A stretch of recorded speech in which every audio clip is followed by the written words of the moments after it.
Welcome, everybody, to the Smart Connector podcast. My name's Jane Baylor. And guess what? I have another fantastic guest for you, and it's Ian Genius. Welcome, Ian. How are you doing, Jane? I'm doing very well, thank you. So, Ian, you actually call yourself the world's stupidest genius. So you might think, what does he mean by that? How can a genius be stupid, right? So it's all about keeping sales and sales conversions stupidly simple, right? That's what we're going to talk about tonight, isn't it? It is, yeah. I mean, Einstein said that genius is the art of making complex ideas simple. Well, I'm Ian, the world's stupidest genius, making sales 6-year-old simple. 6-year-old simple. And this is something you actually came to talk to my Ideal Client Success Accelerator group the other day and delivered an absolutely fantastic presentation on this topic. And just to talk about 6-year-old simple, could you just elaborate a little bit on that, Ian? Because it's a very important concept, isn't it? Yeah. So typically, a client will come with a problem Mm. and the business has a solution.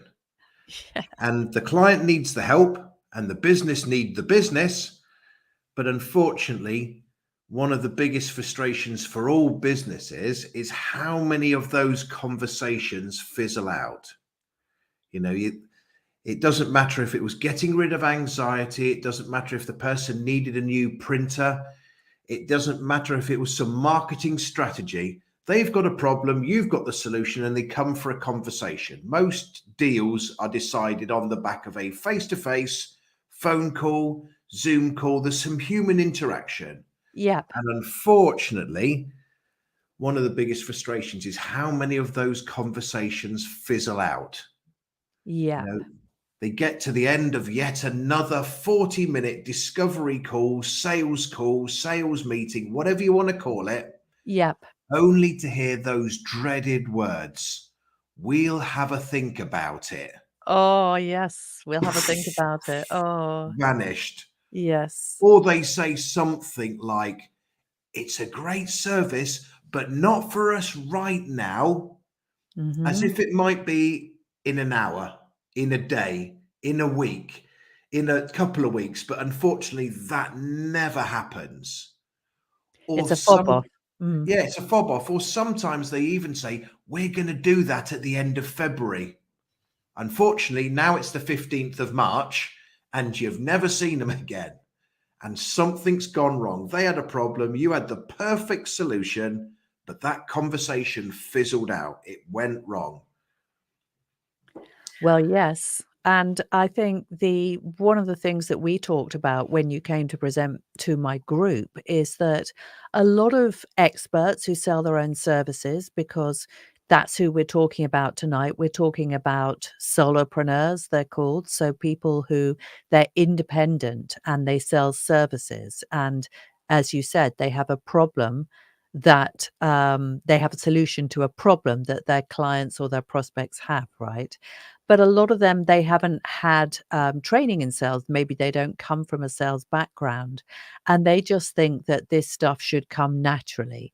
So, Ian, what's your response to that? Well, again, you could have the greatest product, you could have the greatest service known to mankind, but before clients can use you, right? Before they can use you, first they have to choose you. Mm. And that's where it goes wrong. Now, again, if you've worked for a big business and you loved marketing, and then you thought, I'll set up my own business marketing, there was a sales team for all this stuff before, and Mm. now it's you. Or if you were you're in some accountancy business and someone was there getting all the business and you were dealing with the business, but suddenly now that's you and you've got this rotating hat. You're the marketeer and the accountant and the business development manager and the salesperson. And unless you get people to choose your service, it doesn't matter how brilliant it is because no one's going to ever use it. And then this comes the problem that most 90%, I would suggest, 90% of passionate, heart driven solopreneurs love helping clients, love providing their fantastic service and hate selling. Yeah. And I was, they know that to get to be a success, they've got to improve the outcome of these conversations. Mhm. What's the solution to that? Get better at selling. They hate selling. Well, I know in life that if you hate doing something, if you detest doing it, if you despise doing it, if it fills you with fear, how likely you are going to get good at that? How likely Mm. does anyone ever get good at the thing they despise? Yeah. Not Well, very. that's true. No, absolutely not. And I think, for somebody like me, I mean, I spent, I suppose, my whole career in marketing and sales, and it definitely gives me an advantage, let's just say, when Yeah, it comes to selling my own services. But as you said, a lot of independent experts, who sell anything really from finance to healthcare solutions to, I mean, really anything at all that is not sales or marketing. The thing that they know about is what they do, and that's the thing that they're passionate about. And yeah, so, why should they? Why should they really understand how to, how to work with the laws of influence and persuasion, or yeah. how to really, get on the right side of sales psychology. It's not something that people can just pick up overnight, is it? Well, the only job I've ever had, I did a degree in mathematics in Mm, Nottingham, Robin Hood country yes, in England, right? And I left there. And since the day I left there, I started in sales. I was the salesman that hated selling. yes. Now, I wasn't confident selling myself. I was uncomfortable bringing up my price. I didn't like asking awkward questions. I found most of the sales approaches were sleazy, pushy, dishonest, manipulative. I didn't like them. But the thing No, is, if you're not confident selling yourself, how can the potential client be confident buying? true. If you don't believe you are the best, how can you expect them to believe you're the best? So if you don't ask awkward questions and find out what's really at the core of the problem they've got, you're never going to be able to give them the solution. So there's so many problems where you end up getting in your own way. Now, I've Ye spent since 1998 as a salesman, Mhm. right? 25 years. That's the only thing I've done. Now, some people, if they've just done marketing for 20 years, or if they've done getting rid of anxiety for 25 years, we're all very good at a certain thing, Mm, but that one thing on its own's not enough. It's just not enough. So you'd have to be about 7,000 years old, wouldn't you? If you'd spent 25 years in marketing and 25 years in this and 20, you'd be thousands of years old, and that's not reality. So somehow you've got to find a way to help those clients make much better buying choices. mm. Yeah, and I think you brought something up about pushy, sleazy, salesy, and manipulative. Those kind of call them old style push Mm. marketing and selling techniques. They don't work as well these days with online transparency because people have got a really wide choice, haven't they? Yeah. I mean, the thing is, I say to most people, is your service dishonest? They'll go, no, no, it's very honest. It's very ethical, high level of integrity. Well, have you ever been convinced to buy something that you've regretted? Have you ever been persuaded to attend an event that you wish you hadn't attended? They go, yes. Well, why would you want to persuade people and convince people when you can see there's an undercurrent of devious when there's nothing devious about your offering? You're honest, you're genuinely honest, helpful, caring. Why Mhm. would you need to persuade and manipulate anyone? You don't need to. But it's this. What do you do then? I need to get these clients on board. Mhm. And but the thing is, if you do come across as pushy, they will buy under duress. Yep. You If they will buy be, at all. if they buy at all, right? They'll either buy under duress or they will make some absolute rubbish up about having to run it past a wife who they don't even have. Or they'll say they haven't brought their wallet, even though they've just moved it from their front pocket to their back pocket out of view. Or they will buy under duress. They'll regret with buyer's remorse. They'll cancel abruptly, and they will tell everyone to avoid it like the plague. So you That's might true. get their business for about 4.5 seconds, then you won't, and now no one will go anywhere near you again. Yeah, well, I mean, that's it really. And I mean, personally, I think most service-based business owners would really prefer not to have clients that felt they'd been tricked into becoming clients in the first place, because they're not going to be the happiest clients, are they? They've No, started no. off on the wrong foot, haven't they? They have. And who's the best salesperson of every business? The loyal clients, the loyal cheerleaders. So if Yeah. you're trying to get them the trust and engagement up so they tell more people, and the first thing you're doing is sort of getting them to agree to something by putting them under pressure. Which one would you like, the blue one or the green one? And they're thinking, I haven't said I wanted either. Or Yeah, the famous alternative close. yeah, and all this sort of stuff. When are you looking to start? And now you're in a fight or flight scenario because you Yeah. didn't really want to start yet, but you're being sort of cajoled in down a cul-de-sac. Yeah, I mean, in my experience, those sales techniques, they work very well on children under the age of about 5. Yeah, yeah, Yeah, any more than that, it requires a little bit more sophistication. yeah. So, let's get into it, Ian, your secret sauce. So, take us through it. Okay. So I was the salesman that hated selling. And so, but my background was problem solving. I just done my degree in maths, so I thought there must be a different way past this problem. What if the solution to getting more clients, everyone wants more clients, taking more services for more money. What if the solution was not getting better at selling? What if there was something else? Right? So I started looking at why do people make bad choices? And I put it into 3 categories. The first one is if you're not confident selling yourself, how can they be confident buying? If you don't ask, if you make assumptions, if you don't think they'll pay that much money, and then you don't mention that price, and then you say, no one's buying my £3,000 service, you haven't told anyone it exists, right? So the first reason why the clients are making a bad choice is that people get in their own way, right? So, how do you become confident about selling your services? Because that's the problem. It's not getting better at selling.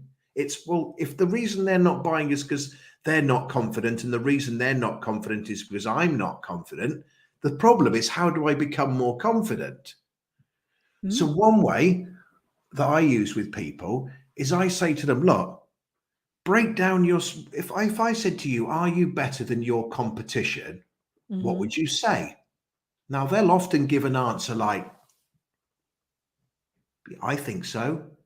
And I'm thinking the fact that you think so and you don't know so, right, is one of the reasons why your confidence is struggling. So I'll do a simple exercise and say, look at the cost of your service versus the competition. Look at the quality. Look at the quantity of things. Look at the value you do.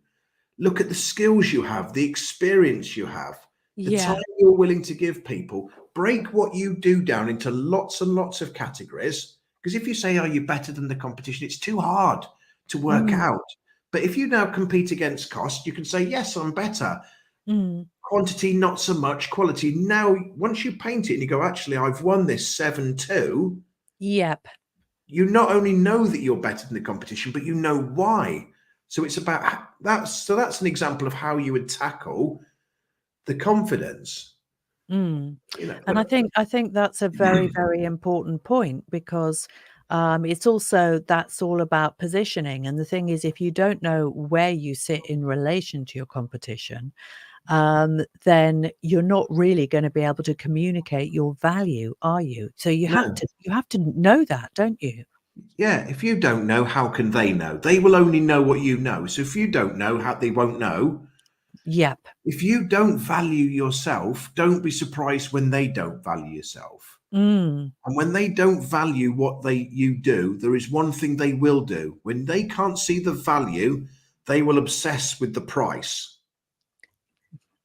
And as soon as anyone makes a price choice, it's always a bad choice. Yeah.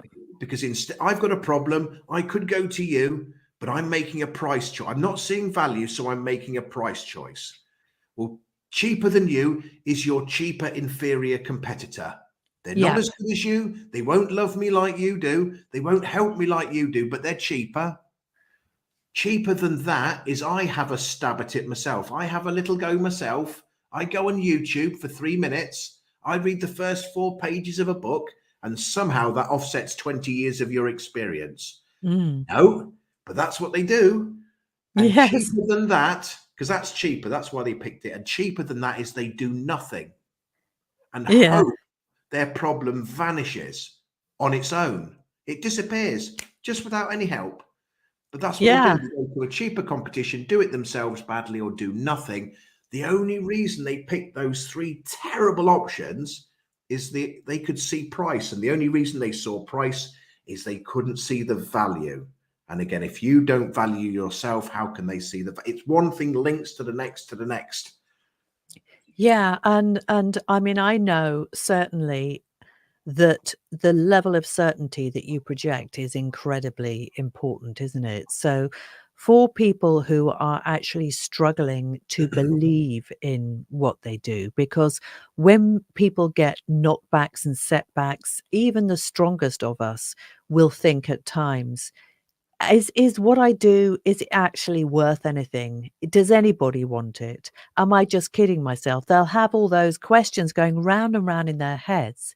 And then obviously they then start to doubt themselves, and then that doubt comes through in that sales conversation. So what tip would you have for somebody who has said, let's say, experienced quite a lot of rejection and pushbacks, and is now beginning to doubt themselves and express that doubt in those conversations? Do you have Yeah. any little tips? Yeah, and again, just on what you're saying, I have not studied body language. I have not studied tone of voice, but it stands to reason if someone isn't confident, it's projected through something, body Mhm. language, tone of voice, the words we use. So tackling it, well, if people have worked, normally a business, when they first start off, they'll often give some of their service away for either very little money or Mm. they'll do it for actually no money as they're testing which bits work and which bits don't work. Yep. So one thing is to go back to an existing someone that you've helped. Yep. Now, chances are someone that you've helped actually still likes you, right? They like you because they like you anyway, and you've made an impact to their life. Yeah. So when you go back to someone else, firstly, they know you're not selling them anything because they've already bought it, Yep. right? And just say, look, I know it's been probably a couple of years since we last worked together, but can I just ask, I mean, did it make an impact to your life? Did it make an impact? Whatever it was, it could have made an impact to their work performance, an impact to their family life, an Yep. impact to their sleeping patterns, whatever it was. Did it make an impact? At that point, most people, because they know they're not selling any, being bought anything, they'll be honest. This person's transformed their life in many cases. The price is irrelevant. They will tell them, oh, it made a tremendous difference. Well, yeah, that's fantastic. You say it made a tremendous difference. What difference did it make? Oh, my productivity was up. Before you know it, they're going to tell you, what, 10%? So, yeah, our business made £30,000 more that year. Really? So, what, I charged you about £1,000 and on the back of it, you made £30,000? Yeah. Suddenly, your confidence is skyrocketing, or it's something else. It's like, Yeah. yeah, my relationship with we were going to marriage counseling, and with your help, we're now back together. Our families, it's from the results. The results are the people that you've already worked with. You're not trying to sell them more. You're just trying to say, look, I helped you out. Can you give me an idea of what it did? And once you've gone to 3, 4, 5 people you've worked with, whether it was for free, a fraction of the price, irrelevant. That's not the point. You will see the value when people tell you, and often it will, 9 times out of 10, it will surprise people. I did this as an exercise for someone. He was showing them clarity and he charged them about a couple of £100. I said, can you arrange a meeting with me, you, and the person that you helped? And I will just hand the reins to me and I'll just ask a series of questions, nothing too prying. In one case, this company made something like £60,000 of profit on this couple of £100 of his clarity course. And another one had made about £40,000 in turnover. He never knew any of this before. Mm. But coming out of this meeting, he was like, I don't believe it. Literally, this business is completely turned around on the back of it. So that's, if you want to know what your impact does, find out. Yeah, I think that's so important, Ian, because that thing about social proof, it really that is the evidence, isn't it, that everyone is looking for. It's the evidence that helps you sell with confidence because you're not then just talking about what you could do in a airy-fairy kind of a way. You've got proof, right? And Yeah, then, of course, if you can actually put that proof in front of people and actually put a name to it and put results to it and put statistics and data in front of them, all the all that lack of trust, it starts to kind of fall away, doesn't it? yeah. So But it's very not just for magical. them. It's not just, I'm not talking about just getting a review, whether it's a written review or a video review. And I'm not talking about getting a case study. I'm Mm, talking about when this person goes and he finds that their marriage was saved and this person made this yeah, money. If they didn't write it on any pieces of paper, yeah, but the value to them, they're doubting themselves that this even works. They're doubting whether they start to feel like a fraud. All this, imposter syndrome starts creeping in. They speak to 10 people, and for 7 people, it made a tremendous difference without a single piece of paper, without a review in sight. It's their own value. They're going, that works. It yeah. works. I'm not doubting myself anymore. Yeah, and I think the comment that you made about, look, if you don't have that right now, if you let's say you're launching something new, it's got to be a priority, hasn't it, to get that proof. So you recommended drop your prices too, Yeah. but you have to get that proof, don't you? You have to get the proof so you can give the proof to other people, and you Yeah. have to get the proof for yourself. I mean, when people make breakfast cereals, they don't make the breakfast cereal, they go, right, they do to testing centers, or before a computer game's released, they give it to people before a film's released. They show Mm, it to an audience of people, say, what do you like? They say which bits they like, and then they change it. It's nothing different. I mean, you wouldn't you've got to try it out and work out which bits work, which bits don't. If someone then gives you a glowing review, use it. But as much as getting a review and saying, yes, it does this, it changed my life, for you personally, you go, I know it works, mhm. because it all stems from there. It's, before you can demonstrate the value, you've got to believe it yourself. And if you don't believe it yourself, nothing, whatever without body language or anything, it won't carry. You've got to believe it yourself. Yeah. So, other tips in, I mean, you are full of such value. What else do Yeah. people come to you with and say, "Look, So, this is where I'm stuck."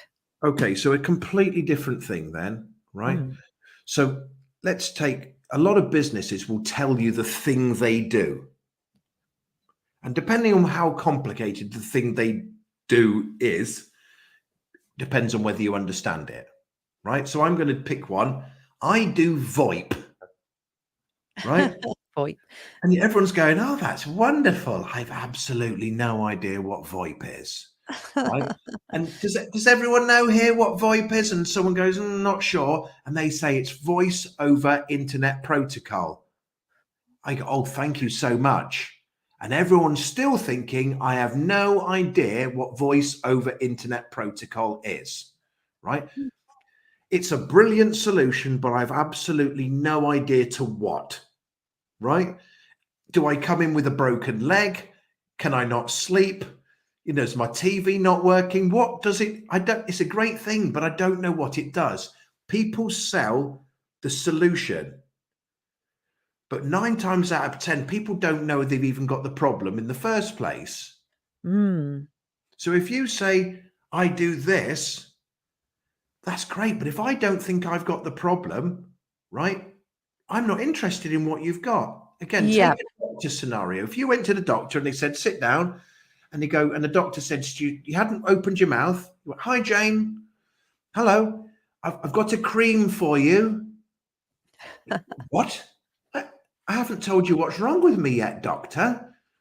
The solution is the cream. The solution is the, but it follows the problem. I don't know if I've even got a problem. Most people don't tell you the problem that they solve or the impact that it makes. What they Mhm. do is they tell you the middle bit. Yeah. I do spiritual alchemy.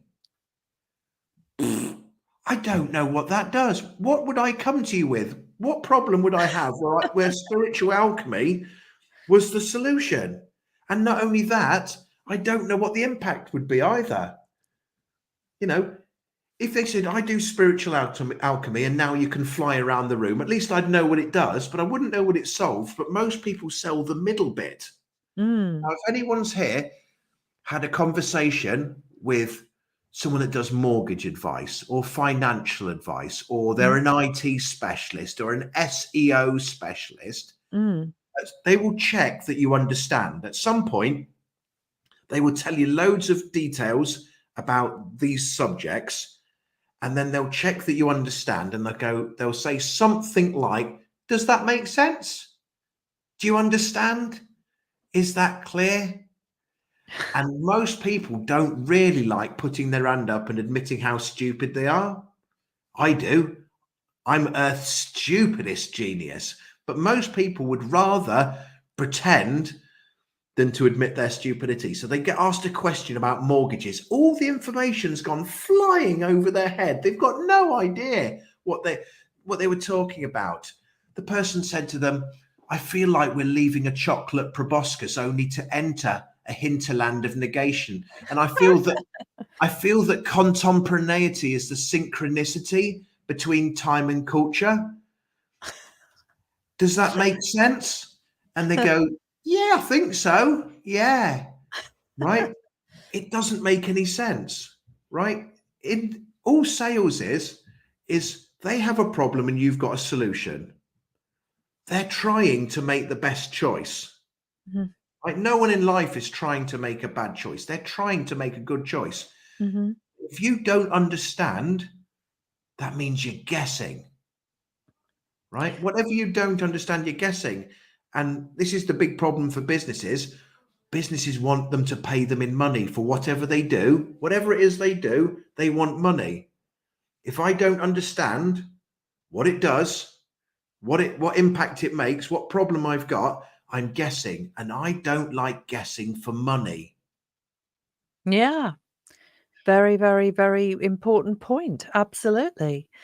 And I think just to go back to this whole issue of just, I suppose, making assumptions and thinking that people understand the problem that they have better than they do really.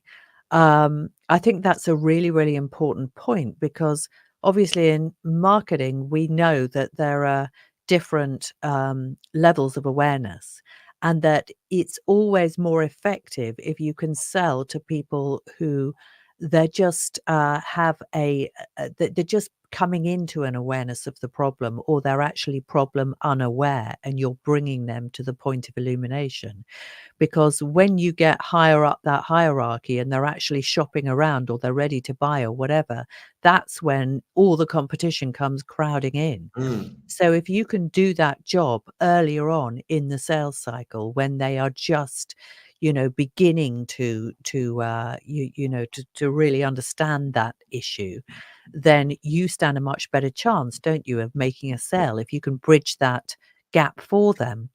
yeah. Again, on that note, right? If the stupidest words ever are does that make sense?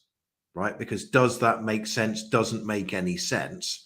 The opposite, when you reveal that moment where they didn't realize they had a problem until you've revealed it, because it's it's always been that way. You know, that mentality, it's always been that way. And then you show them that it doesn't always need to be.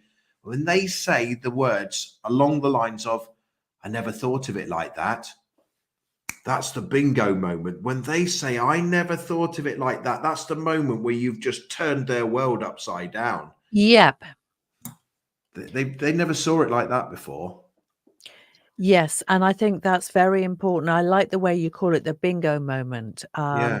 So that's a cue, that's basically a sign that you've done something right. Yeah, because people will often sort of lie to cover to make them feel better or defend themselves. So, for example, I said to someone, I mean, I said, how if you had 10 conversations, how many would say yes? Now he said 7 out of 10, right? If someone says 7 out of 10, one of three things is happening. Either worked with me before, but I've got Alzheimer's because I don't remember it, right? They're a pathological liar because the last time they got 7 out of 10 was 1 week in 1984. And even then, that was 3 out of 10, Mm, right? Or they're not charging enough money. So I carried on. He said 7 out of 10. I said, that's wonderful. Not believing any of it. I said, just out of interest, when these 7 people out of 10 say yes, do you have like a good, better, best package? He said, yeah. I said, which one helps the client the most? He said, it's our best. I said, how many of the 7 take the best? He said, one. So I said, why don't you stop telling me the cobblers about 7 out of 10 and focus on the fact that 6 of the 7 aren't taking the most help, right? mm. Of the 7 people that you're claiming say yes to you, but Yep, 6 of the 7 aren't taking the most help from you. They're only taking a little bit of help. yep. And when he saw it like that, he was like, oh, yeah, I'm getting 7 out of 10, but I'm not getting they're 7 naff yeses. They're 7 half, they're half good yeses. They're not brilliant. If the client takes, if they're recommending 5 things and the Mm, client takes one, well, 5 - 1 means 4 weren't taken. mhm. They recommended those 4 for a very good reason, and the client decided to not take them. So they missed out on the help. So the client didn't win. And because they didn't take 4, the business didn't win. So no one won. The client got less help. They got less business. It was a yes. It just wasn't a very good yes.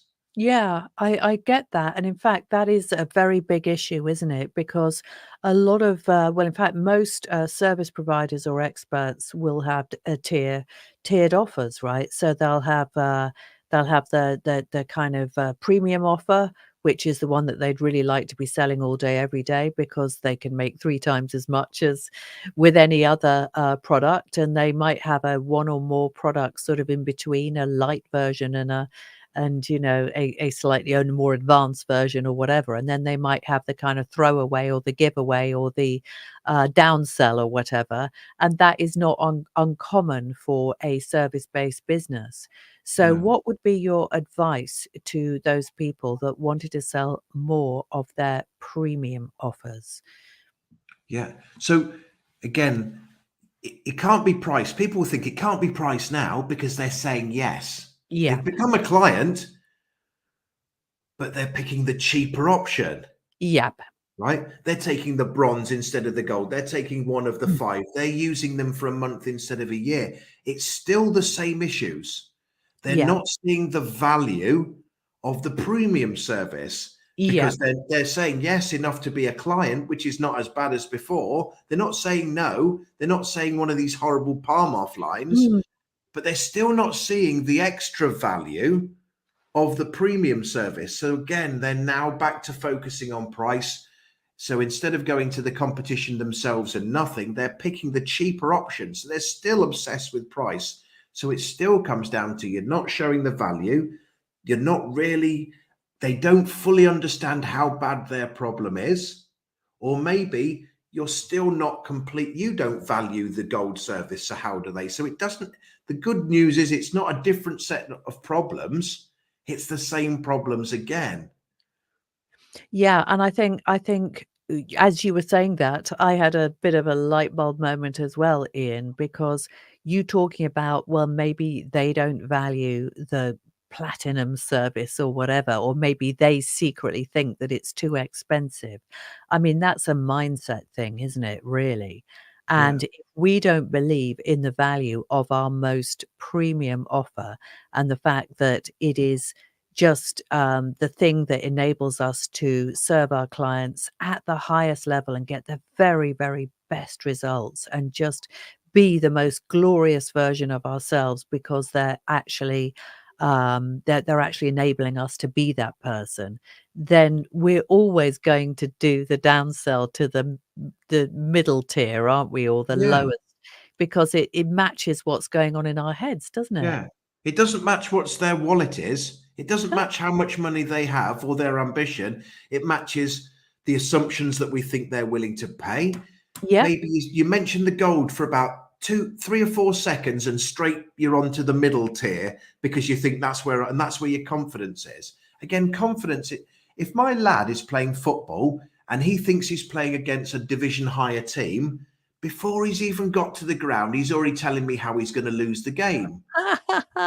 Right? That's so It's funny. mindset. I mean, he Yeah. might have lost the game anyway, but if you go into onto a field for 90 minutes and you've lost it because you think you're going to lose before you've even trod on the grass, it's very hard to win from that position. Yeah, and you Very know hard. what? You know what, Ian? Even my dog has that issue, because he really thinks of himself as an elite athlete. He's very good at catching balls and, loves running around and chasing them. And when there's a dog that runs a lot faster than him, he totally loses confidence and he refuses to participate. And so it's just a universal thing. Animals have it, dogs have it, children have it, we have it, and we have to challenge it, don't we, in Yeah. ourselves? And again, there's all these different. It could be a Yeah. conversation fizzling out. It could a conversation they say yes, but then they're always settling for the low ticket yeses. The other Yeah. version, there is one more version. If someone says, "I'm getting lots of yeses," people are always saying yes to me. They're taking the silvers and the golds and the platinums. Mm. There's normally one remaining problem, and it's that they're not charging what the service is truly worth. So Mhm. they are taking all the premium offers. The problem is the premium offer isn't at the premium price, Yep. or it is, but then they're constantly discounting it back down again to not the premium price. So it's one of those three frustrations. They're gutted about being ghosted. They're sick of settling for low ticket yeses, or they're struggling to charge what their service is worth. Yep, yep. And the thing is, I've often seen people bragging about how many clients they've got and how they're completely rushed off their feet with clients and overwhelmed. And it's like, well, I don't really think that's a good thing because if you are exhausted and you have so many clients that you don't know what to do with them, I mean, what kind of experience is that really for the clients?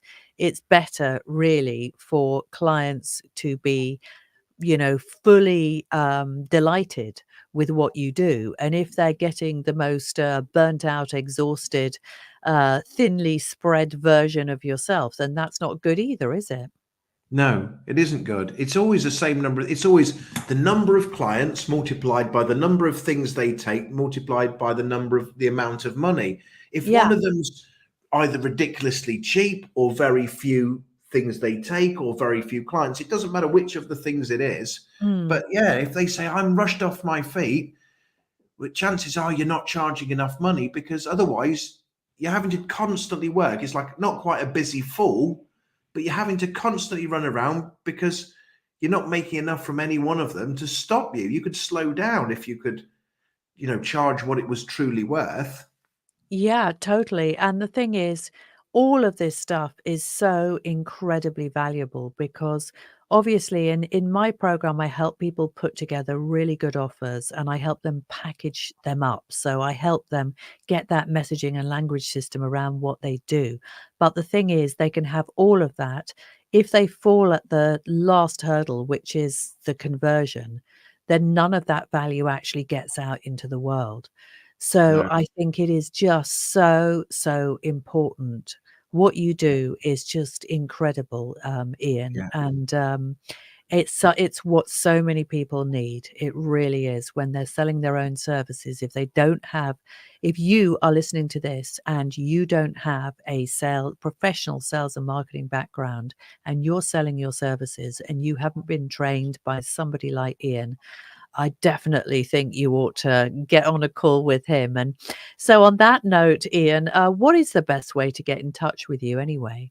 Well, my website is iangenius.co.uk. Yeah. If people are on LinkedIn, if you can't find Ian Genius on LinkedIn, something's seriously gone wrong. I'm the Yeah. only Ian Genius with an Ian Genius alternative to selling. Yeah, and before you go as well, something that caused great hilarity and debate, amongst my client group is they really wanted to know, is Genius your real last name, or is that like your kind of stage name? There is one way to find out, and that's when I invoice you. So when you've come to me and you've gone on a 7-year training course and I've sent you your invoice, you'll be able to find out, am I really ingenious or is it all an elaborate ruse? Oh, there you go. You see, so I mean, that is, keep everybody in suspense then, Ian. I think that's definitely the thing to do.